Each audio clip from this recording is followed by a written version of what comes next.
it's nice to make people smile. Yes. You know, whether you're stationary and charging or whether you're just driving past, people do normally smile at you. The speed? Maximum speed is 28 miles per hour. So you have no radio, you have no sat nav, you have a heater, but it's about the strength of a hairdryer. If you're only going to the office 2 or 3 days a week, it's ideal. But we won't go into the panel fits just yet. I'm a Tesla driver. I'm used to people criticising panel fits.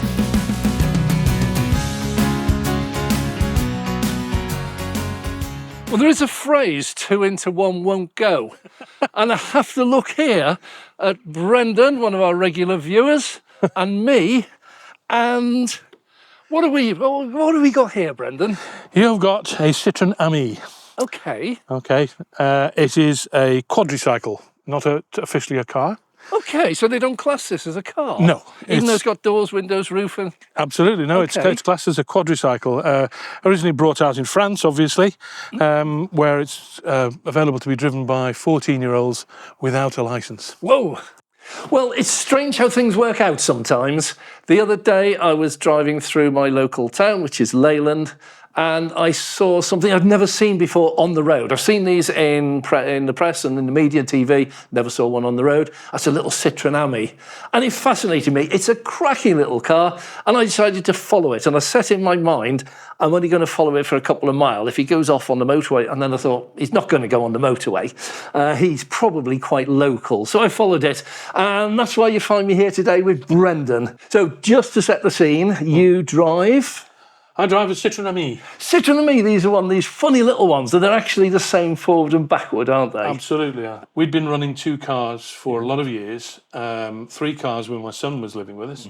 I sat and thought, well, why do we have 3 cars that will all do the same thing? Yes. So I thought this would suit our needs. I work 1 day a week in an office, and it's just over 7 miles away. Okay. And my partner works in an office every day, and she works 2.5 to 3 miles away. So your typical motoring need is very low? It is, yes. We go away, we go out on the weekends, and we drive to wherever it is we want to go. And for that we use an MG4, which we bought last year. Okay. As I say, that suits our needs. If it's a long distance we've got to travel, the Ami just doesn't suit. No. And you wouldn't get a lot of luggage in it, would you? Well, you don't get a lot of, apart from 2 people. There is, believe it or not, there is space for a suitcase, if you could call it that, and you can put your shopping in and things like that. But it's not ideal. It's great. I suppose if you've got a child that you want to drop off at school every day, it's perfect. It's absolutely perfect. Can you just take us then through the technical bit, the battery size, range, speed, and whatever else you found about it? Be aware, it's not going to be exciting, Dave. Okay. This is a 5.5 kilowatt-hour battery.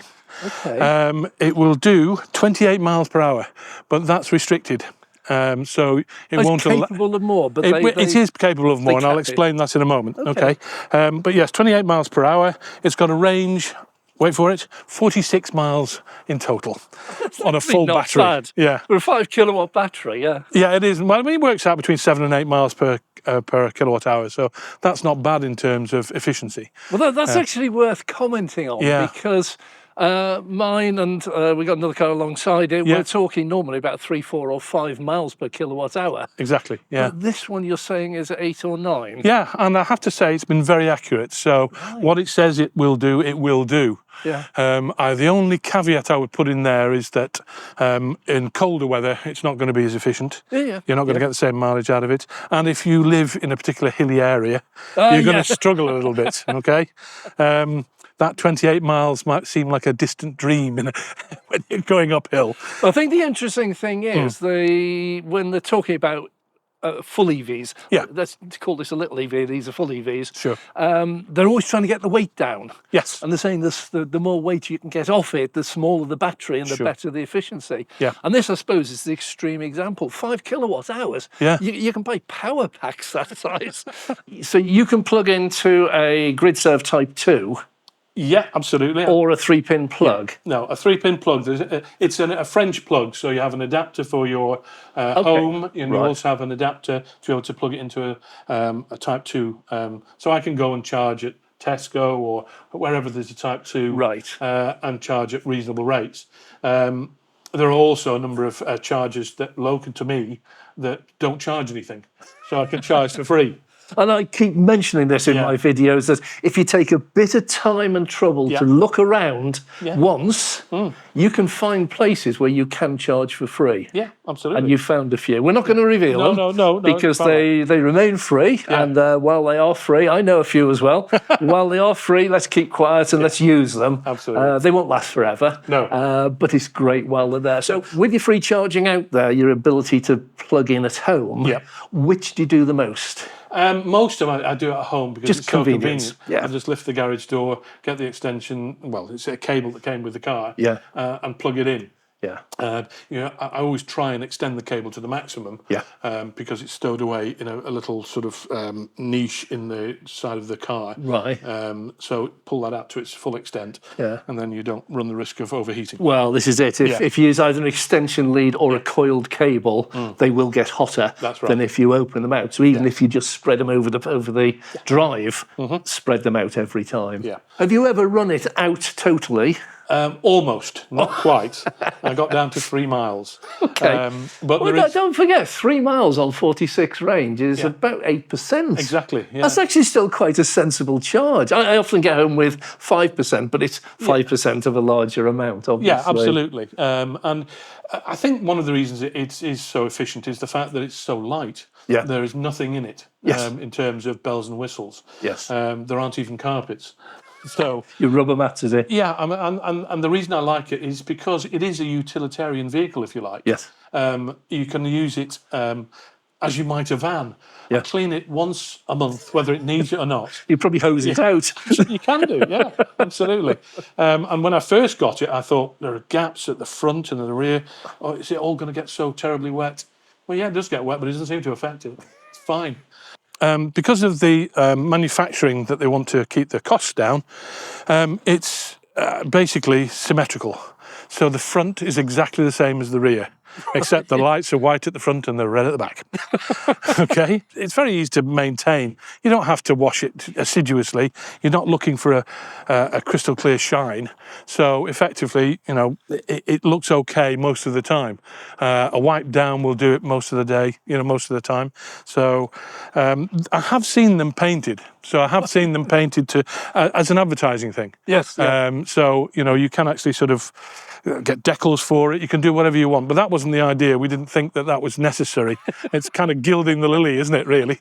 I notice you've got a sunroof as well. Yes. Not sunroof, a panoramic, if you like. Yeah. Panoramic view, yes. Which has its benefits and it has its downside. It gets very hot. I can imagine in the south of France, yes, where these are popular, that would be baking hot on It is, some absolutely. days. You need some sort of shield to put inside, some sort of concertina type cover to actually sort of keep the heat off when it's parked for a lengthy time. And let me guess, it's probably not got air conditioning. No, you have to buy an aftermarket fan.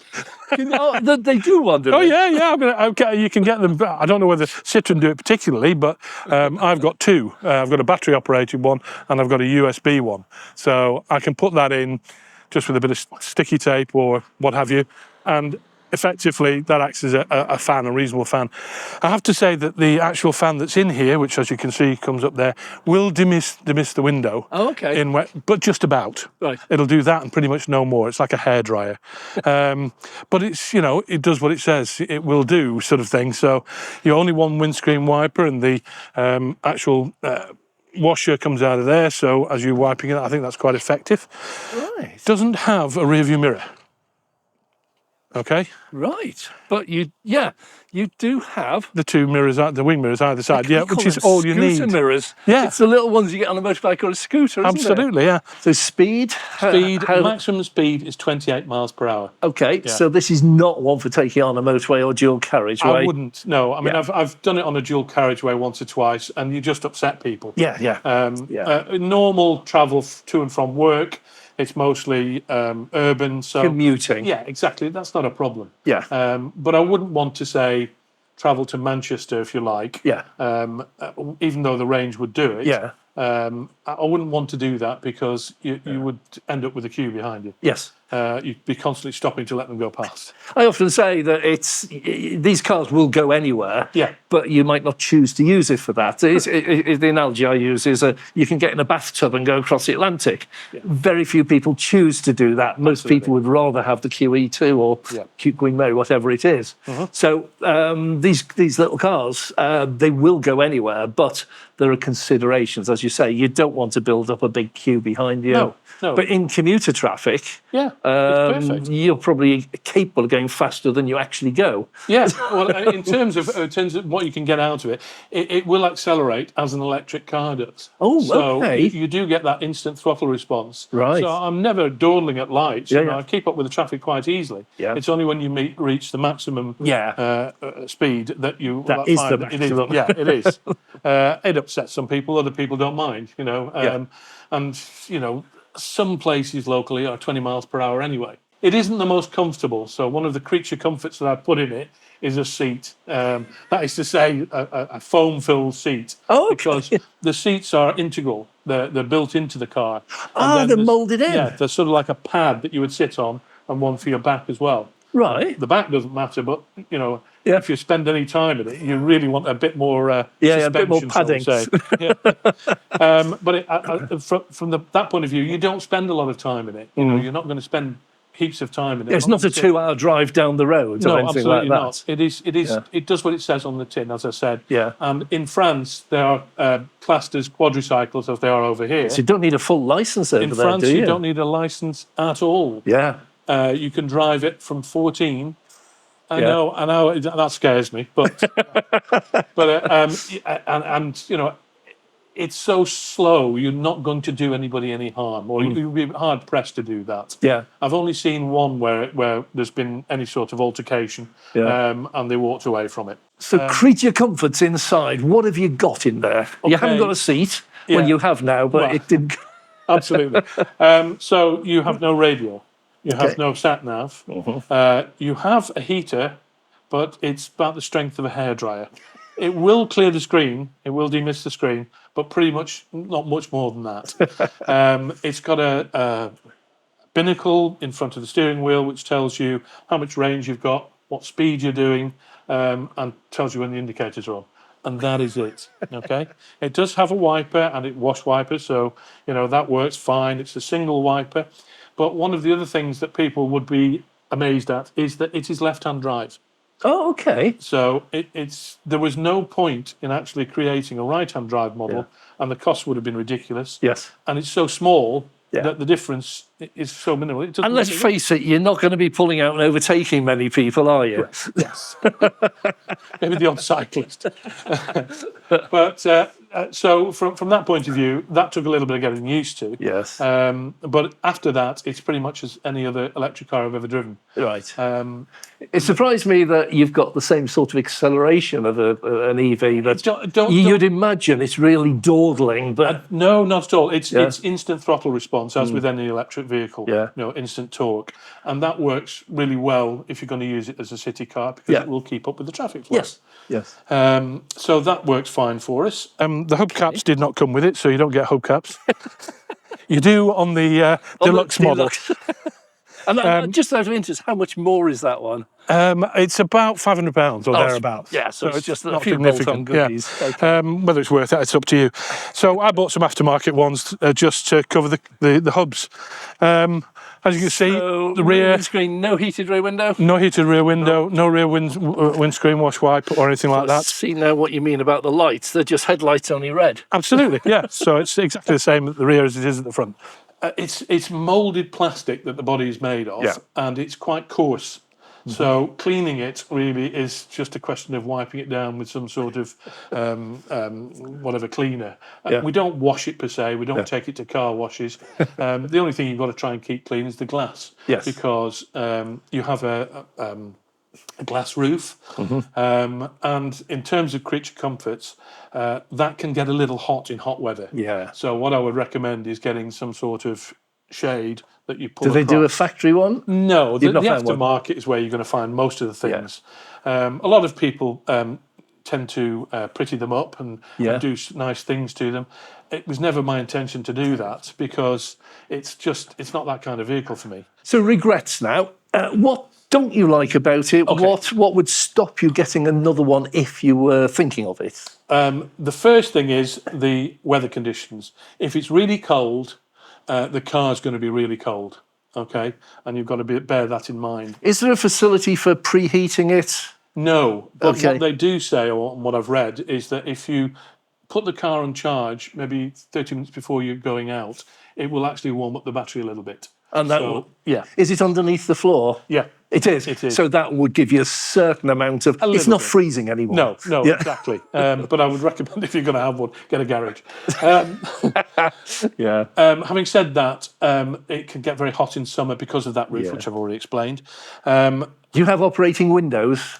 Now, do you remember you just talked about the 2CV? They had the flappy ones. That's exactly what it's You've got them? Yeah. Oh, excellent, right. Yeah. So they're open or closed? Yeah, which makes it a little bit difficult at McDonald's, but they work and they do what they're supposed to. Yes. And it's a cost-saving exercise. If you're going to put roll-down windows, you've got to have a door with a door screen, all the rest of it. This doesn't have that. There are drafts. I'm going to say that as well. So when you're driving along, at maximum speed, you can feel drafts. So you're going to have to get some filler or something like that, foam filler, just to put into where you get those drafts from. I think predominantly from the handle in the door. So you've got to live with that. It's not going to be a perfect fit in terms of the panel fit. So you wouldn't expect that. No. So you are going to get drafts, and you have to make sure that you close the windows properly to avoid drafts coming in there. So I think if I was to get one again, I would probably buy. Well, it's obviously Stellantis that are doing this. I would buy the Fiat version. Yes. And the reason for that is, as you can see, I'm not a slim guy. And the actual gear selection is down on the left-hand side, right there underneath my left thigh. Right. So in order to actually select gear, you can't... Well, I can't see it. So I have to feel for it. Yeah. You've got reverse, neutral and drive. Yes. Whereas the Fiat has it on the dash. So that's a great change that they've made, and it should have been that way all along. Yeah. So there are things that I'm not really entirely happy about. The fact that I can't actually reach the screen without moving forward on the seat to wipe it if I want to or something like that is anomalous. As I say, the heater does clear the screen when it's raining like this. It takes a little bit of time, but it will actually clear it. But it won't do much more than that. Can I see you sitting in that one? See how much room you've got? Because you're like me. You're not the smallest of chaps I've met. Oh! Don't get too excited. Okay, so as I say, I'm not the most agile of people, but it's reasonable enough to get in. Remember what I said about not reaching the screen? Wow, yeah. That's how far away it is. It's ridiculous. On the right-hand side, the passenger seat does seem to a little bit offset, so it sits a little bit further back. Let me come and sit in it with you. Please do. That was the original question. Yeah. Do we both fit in something this small? And so the answer is yes. Yeah. And it's slightly offset, but you can't touch the end of the... I can't get my feet. I'm 6'3". I can't get my feet to the end. Yeah, exactly. That is amazing. We're a little bit limited on shoulder. Sure, yeah. But that is quite amazing. I can't reach the windscreen. I can barely reach this. Yeah. This is quite amazing. Headroom is fine. Yeah. There is, I can see inside the steel chassis here. Yes, I mean, it could do with some padding on that just to be on the safer side. I would be happy with that. But that's the way it comes. So if you're going to change it, then that's up to you. So looking at if you were going to buy another one, it does what you want it to do. Yeah. But you'd like it to do more. Is that the general? I think it does what I want it to do, and has always done that. But I think there are better alternatives coming along. I think this was novel at the time, and it was interesting. And I'm a first adopter, so I like to actually sort of buy things when they're new if I can. So it was great. My partner thought it was a great idea as well, and it worked for us. Now, as I say, as things advance, they get better, and this was the first iteration of this. I'm sure if they do it again, they'll make it better. Yes. But there are better alternatives on the market now. But making it better is probably going to make it dearer. Inevitably. And it wouldn't, if you've got a 14, 15-year-old child, and you want the most basic and the cheapest, because you know they're probably going to prang it at some point, and you've got to make sure that it's suitable for your needs. You do. And the money comes into it big time. Most of us, if we had an unlimited budget, would not drive the cars we currently drive. No. But we do have limited budgets, and for what it does, it's a fabulous car. I mean, don't get me wrong, I could have afforded to buy something bigger. That wasn't the case. The way that I looked at it was that I've got a drive out there, and I had 2 large cars on it. And that just didn't make sense. For our lifestyle, it just did not make sense. It's a greener alternative. And I have to say that what I'm hoping is that the second-hand market in these will become more relevant.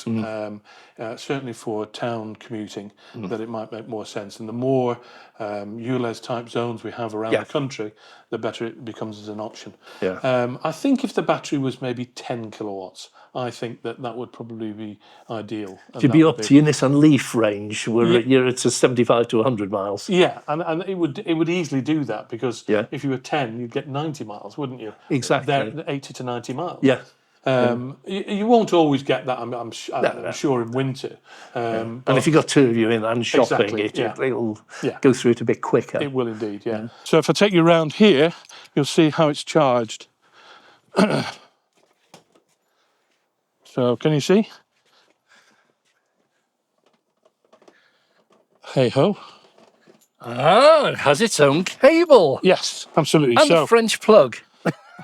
Yes, but they gave me a Type 2, so I can basically plug that in, and hey-ho, I've got a Type 2. I also have, it also came with a cable, quite a lengthy cable, that will plug into that and into a 3-pin plug. Okay. So, because it actually only takes 3 kilowatts as a maximum, even if you plug it into a 7 kilowatt charger, you're only going to draw 3 kilowatts. So it accepts 3 kilowatts is what you're getting. So whether you plug it on or whether you charge it on a 3-pin plug or on a 7 kilowatt charger, you're only going to get the same thing. But effectively, it's not as draft proof as I would like. So come the winter, if it's really cold and if it's windy and if it's really powering down with the rain, then you don't want to be driving it or try and avoid it. Right. But in normal rain, I don't mind it, and it's effectively a bicycle that keeps you dry. That's the way I look at it. Look at it, and certainly if you're a 14-year-old in France, it's just one up from a bicycle, isn't it? Absolutely. You don't get wet, and you can take your mate in it legally. That's it. Whereas you can't put your mate on the crossbar of a bike anymore, because a lot of bikes don't have them, do they? As you can see, don't know whether you want to bring the camera around here and have a look. You might be able to see it, I'm not sure. So, as you can see on there, you have to press it twice to actually get the drive to come on, and as you can see, it defaults to neutral. It doesn't show you anything except the speed, the odometer, the range, the battery health, and the gear that you're in, and obviously if you're in the park brake, and that's it. There's nothing else, so you don't need to worry about whether you've got the latest update, because there ain't one. Is there any software at all? If there is, I'm yet to find it. The windows, basically, no such thing as power windows on these. They're the old flap type that you used to get on the 2CV. I can see you've got one. I've got them open so they're staying reasonably cool. It looks small, but when you're in it, it's actually deceptively large. You do get a bit of a TARDIS effect. When you're sitting in the seats, either of them, you can't touch the windscreen. You can't reach it. Well, I can't, certainly, and mine aren't that particularly short. So this material, this is plastic, isn't it? It's all plastic, and that obviously keeps the weight down, but also it's very easy to maintain. You don't have to wash it assiduously. You're not looking for a crystal clear shine. So effectively, it looks okay most of the time. A wipe down will do it most of the day, most of the time. So I have seen them painted. So I have seen them painted as an advertising thing. Yes. So, you can actually sort of get decals for it. You can do whatever you want. But that wasn't the idea. We didn't think that was necessary. It's kind of gilding the lily, isn't it, really? I noticed you've got a sunroof as well. Yes. Not sunroof, a Panoramic, if you like, yeah. panoramic view, Yeah, yes. which has its benefits and it has its downside. It gets very hot. I can imagine in the south of France, Yes. where these are popular, that would be baking hot on It is some days. absolutely. You need some sort of shield to put inside, you know, some sort of concertina type cover to actually sort of keep the heat off when it's parked for a lengthy time. And let me guess, Yeah. it's probably not got air conditioning. No, you have to buy an aftermarket fan. They do wonder. Oh yeah. You can get them. I don't know whether Citroen do it particularly, but I've got two. I've got a battery operated one and I've got a USB one. So I can put that in just with a bit of sticky tape or what have you, and effectively that acts as a fan, a reasonable fan. I have to say that the actual fan that's in here, which as you can see comes up there, will dismiss the window. Oh, okay. But just about. Right. It'll do that and pretty much no more. It's like a hairdryer.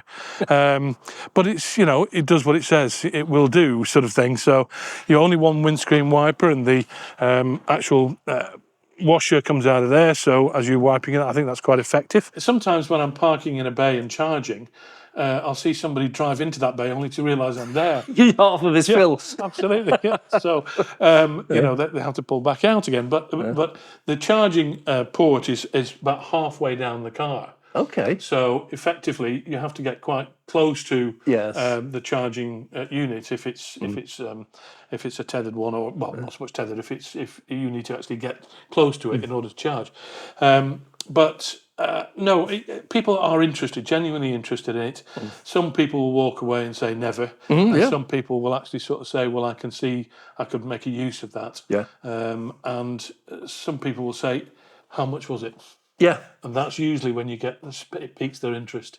Well, thanks very much for watching. If you have enjoyed this video, please click the like button. And if you'd like to see more, please subscribe and click the notification bell so we can notify you next time we launch a video. And a massive thank you to all our Patreon supporters. It is your support that enables us to go out and make these videos for you. So thank you very much for your contribution. I'm Dave.